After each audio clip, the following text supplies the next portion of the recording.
Perkenalkan, kami dari kelompok 6 ingin menjelaskan tentang adaptasi organisme laut dan estuaria dari buku Abhijit Mitra yang berjudul Basic of Marine and Estuaria Ecology. Perkenalkan, nama saya Dewi Kristiani, NPM 1840 102051. Perkenalkan, nama saya Agustina, NPM 1840 1020 98. Yang akan menjelaskan pertama yaitu oleh Agustina.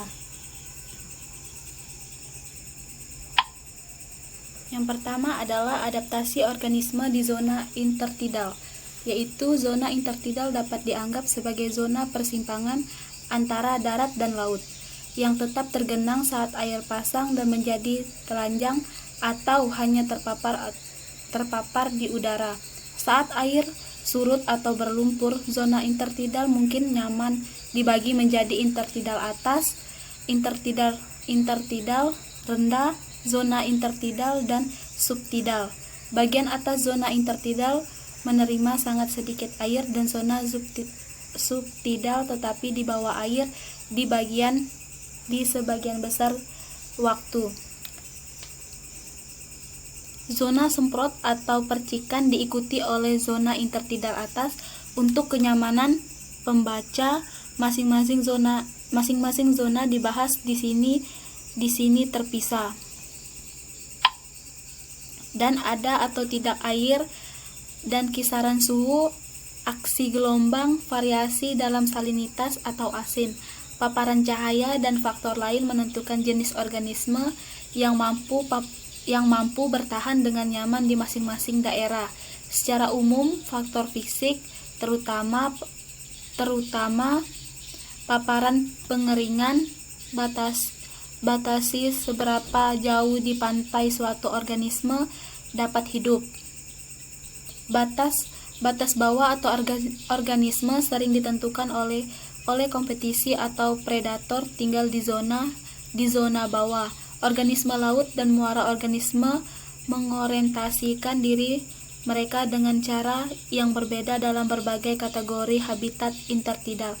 Misalnya, metode adaptasi organisme mendiami substrat keras atau seperti pantai berbatu sama sekali berbeda dari mereka yang menghuni lunak tom atau substratum berpasir atau berlumpur. Jadi, untuk itu, adaptasi penduduk biota rocky shore pantai berbatu menyediakan permukaan yang relatif stabil untuk lampiran organisme. Terus yang kedua adalah adaptasi penduduk biota substratum lunak. Istilah substratum lunak dalam ekologi laut mengacu pada zona intertidal dengan dominasi pasir, lumpur, tanah liat, dan lain-lain. Keduanya berpasir dan berlumpur pantai, dengan demikian tercakup dalam domain substrat lunak. Substratum berlumpur mempertahankan spektrum vegetasi yang luas, sebagian besar bakau. Pantai pasir menepati persentase maksimum garis pantai dunia dan terdiri dari pasir, kerikil, atau kerang. Lingkungan sangat dinamis di alam di mana partikel pasir berada selalu dalam keadaan bergerak atau tindakan gelombang, pasang surut, dan udara. Pantai berpasir halus cenderung rata. Kemudian, pantai berpasir adalah pantai lunak yang berbentuk oleh pengendapan partikel yang telah dibawa oleh arus air dari daerah lain. Itu bahan yang diangkut sebagai berasal dari erosi pantai, tetapi sebagian besar berasal dari tanah dan diangkut oleh sungai ke laut. Dua jenis utama material pantai adalah kuarsa atau silika, pasir yang berasal dari daratan, dan pasir karbonat yang berasal dari laut. Kemudian yang selanjutnya akan dijelaskan oleh Dewi.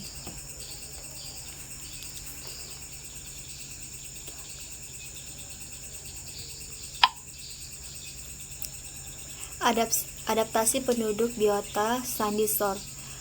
Pantai berpasir pada awalnya tampak keras habitat dengan keanekaragam hayati yang buruk, tetapi lebih baik menunjukkan populasi daripada penampilan pertama. Paling Binatang yang lebih besar adalah lumbung khusus dan diatom amphioda dan infauna lainnya yang hidup di antara butiran pasir. Tidak akan memperhatikan pada pandangan pertama. Pasir biasanya peminjam adalah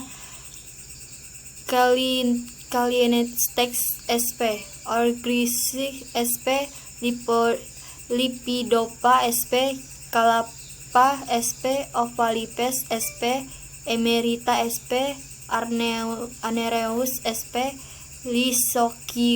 Lysocula sp, Kalianusa sp, dan lain-lain.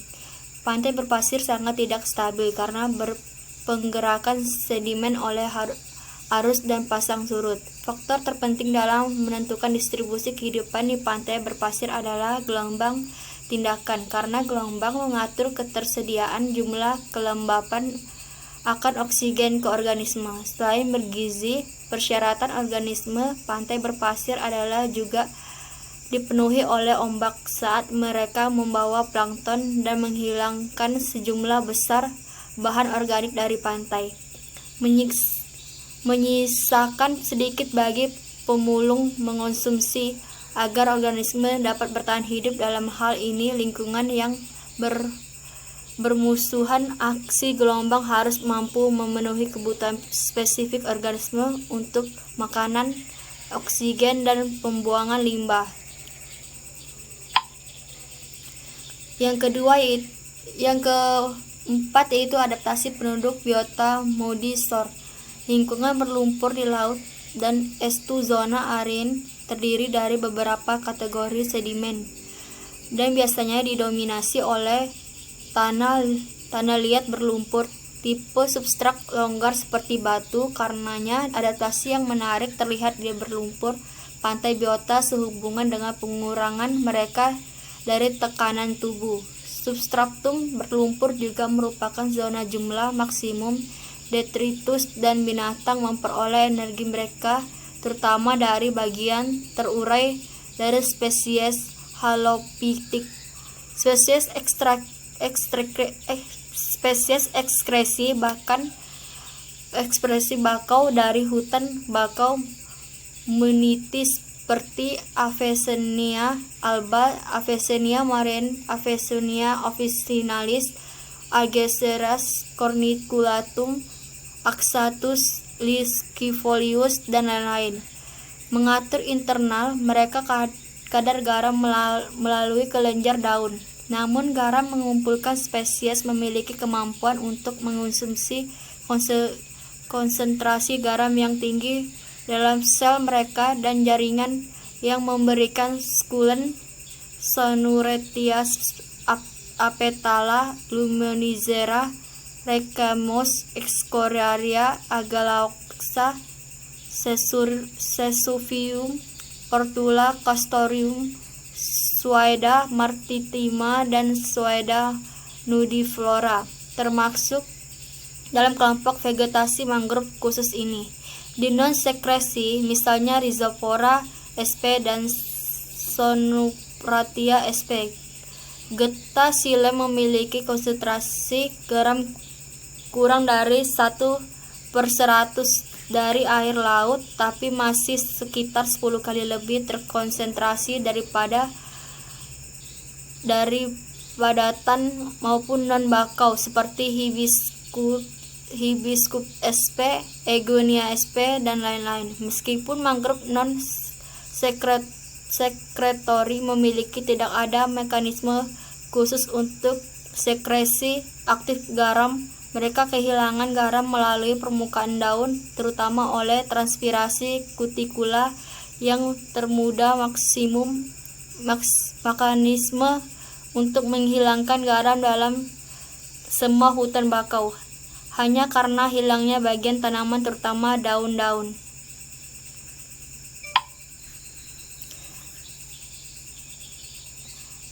Adaptasi organisme menghuni laut dalam. Histori laut dalam setelah menarik perhatian manusia sejak dahulu kala, dan setelah persiapan panjang mereka didukung oleh teknologi ilmiah.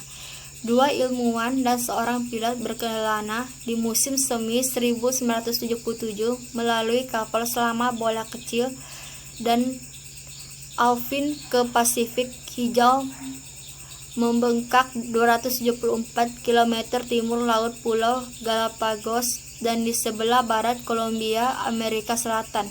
Masuk ke dalam ini dunia yang aneh. John Edmond dan ahli biologi John Corliss menemukan ekosistem yang sama sekali baru berdasarkan energi panas dari hidrotermal ventilasi. Komunitas yang hidup dalam hal ini mengejutkan ekosistem meliputi kerang ventilasi kuning, kepiting, kerang ventilasi besar, dan cacing tabung. Dengan warna merah, bulu-bulu lingkungan di laut dalam adalah sama sekali berbeda dari permukaan. Tidak ada sinar matahari untuk mendukung fotosintesis, dan dingin, suhu, dan tekanan ekstrim sangat hebat dalam kedalaman dianggap membatasi variasi dalam komunitas biotik, meskipun kondisi para laut dalam merugikan mereka stabil. Ya, itu saja penjelasan dari kelompok 6, yaitu tentang adaptasi organisme laut dan estuaria. Saya ucapkan sekian dan terima kasih.